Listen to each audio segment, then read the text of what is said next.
16వ శాసనసభకి ఏకగ్రీవంగా ఎన్నికైన సభాపతి శ్రీ చింతకాయల అయ్యన్న పాత్రుడు గారికి హృదయపూర్వక నమస్కారాలు, మీ శుభాకాంక్షలు. ఇది నేను మొదటిసారి అసెంబ్లీలోకి అడుగు పెట్టడం. ఇలాంటి సుదీర్ఘ రాజకీయ అనుభవం ఉన్న దాదాపు 7 సార్లు ఎమ్మెల్యేగాను, ఒకసారి పార్లమెంట్లో అడుగుపెట్టిన మీకు, Panchayati Raj, technical education, forest, R&B అనేక మంత్రిత్వ శాఖల్ని సమర్థవంతంగా నిర్వహించిన మీకు ఈ సభాధ్యక్షుడు, ఈ స్పీకర్ స్థానంలో కూర్చోవడం చాలా ఆనందంగా ఉంది. ఇన్ని దశాబ్దాలు ప్రజలు రాజకీయ జీవనంలో ప్రజలు మీ వాడి వేడి చూశారు. మీకు కోపం వస్తే ఋషికొండను చెక్కినట్టు ప్రత్యర్థులకి పదునైన ఉత్తరాంధ్ర యాసలో గుండు కొట్టేస్తారు. నాకు ఒకటే బాధేస్తాం సార్, ఇకపైన మీకు తిట్టే అవకాశం లేకపోవడం. కానీ ఇక మీద సభలో ఎవరు తిడుతున్నా దాన్ని ఆఫ్ చేసే బాధ్యత మీ చేతిలోనే ఉంది. మీరే మైక్ ఆఫ్ చేయాలి. అంటే మా చిన్నప్పుడు నేను చూసేవాడు, ఒకసారి అల్లరి చేసే అబ్బాయిని క్లాస్ లీడర్ చేసేవాడు చిన్నప్పుడు మా స్కూల్లో. కానీ ఇన్నాళ్ళు ప్రజలు మీ వాడి వేడి పలుకులు, మీ ఘాటైన వాగ్దాటి చూశారు.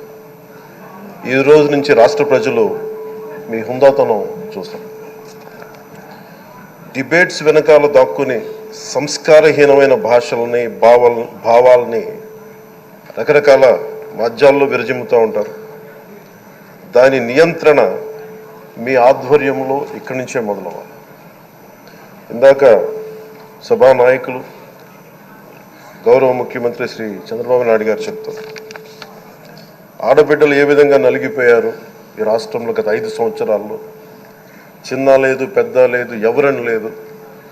ఎవరన్నా సరే ఒక మాట మాట్లాడితే వాళ్ళకి వ్యక్తిగతంగా దూషణ, సోషల్ మీడియాలో వాళ్ళని క్యారెక్టర్ అసాసినేట్ చేయటం, వాళ్ళు పెద్ద నాయకులు కావచ్చు, కార్యకర్తలు కావచ్చు, లేదా వాళ్ళకి ఎదురు తిరిగి ఒక ఒపీనియన్ చెప్పి ఎవరైనా సగటు మనిషి కూడా కావచ్చు, అది ఇక్కడితో ఈ రోజు నుంచి ఆగిపోవాలి అధ్యక్ష.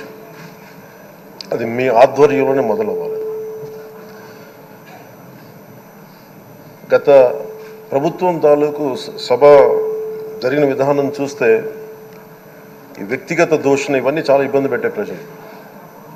ఈ రోజున వాళ్ళకి 11 సీట్లకు పరిమితం అయ్యారు, ఈరోజు లేరు, ధైర్యం లేదు వాళ్ళకి.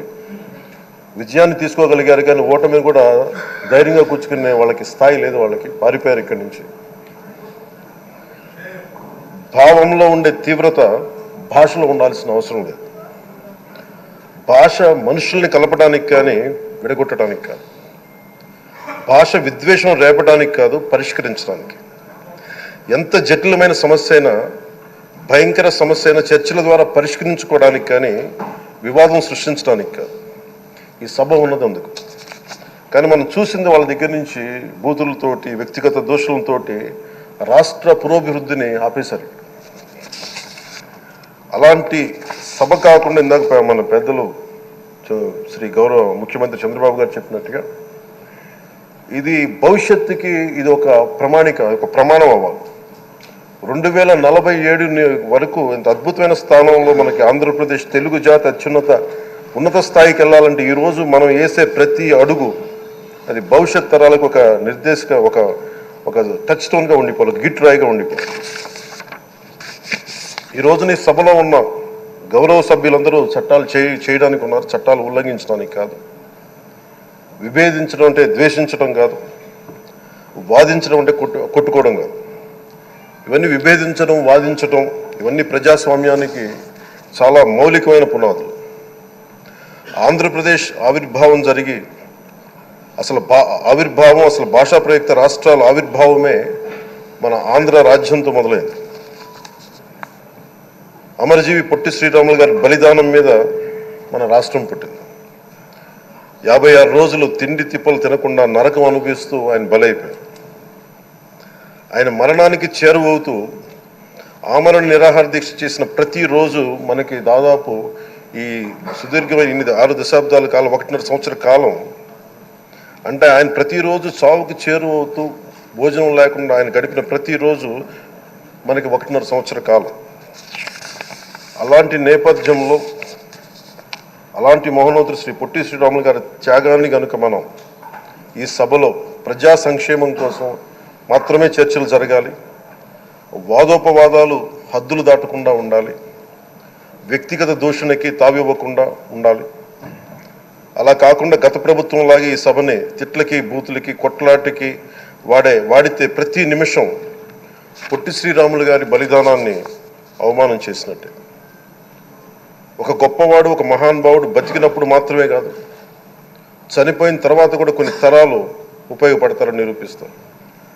అలాంటి కోవకు చెందిన మహానుభావులు ఆంధ్ర రాష్ట్ర సృష్టికర్త, భాషా ప్రయుక్త రాష్ట్రాలకు శ్రీకారం చుట్టిన ద్రష్ట, అమరజీవి శ్రీ పొట్టి శ్రీరాములు గారి స్మృతిలో ఒక విలువలతో కూడిన ఒక సత్సాంప్రదాయాన్ని తెరలేపుతూ మీ ఆధ్వర్యంలో ఈ సభ జరగాలని, ఈ 5 ఏళ్ల ప్రజాప్రస్థానంలో ఈ విలువైన 5 ఏళ్ళు రాబోయే తరానికి గొప్ప భవిష్యత్తునిచ్చేలా, అన్నం పెట్టే రైతుకి, కౌలు చేసుకునే రైతుకి, రైతు కూలీకి అండగా ఉండేలా, మహిళలకి భద్రతతో పాటు ఉన్నత స్థాయికి ఎదిగేలా, ప్రభుత్వ ఉద్యోగులకి భద్రత కల్పించేలా, పశువు పక్షి ప్రకృతి సర్వజనులందరికీ కూడా మతాలకి ప్రాంతాలకి అతీతంగా సుభిక్షంగా అభివృద్ధి పదంలో ఆంధ్రప్రదేశ్, ఆంధ్ర రాజ్యం అద్భుతమైన ప్రగతి సాధించేలా ఈ చర్చలు సాగాలని కోరుకుంటూ, సభాపతి అయ్యన్న పాత్రుడి గారికి మీ ఆధ్వర్యంలో ఈ సభ ఒక సరికొత్త సాంప్రదాయానికి, సత్సాంప్రదాయానికి ఇది తెరతీయాలని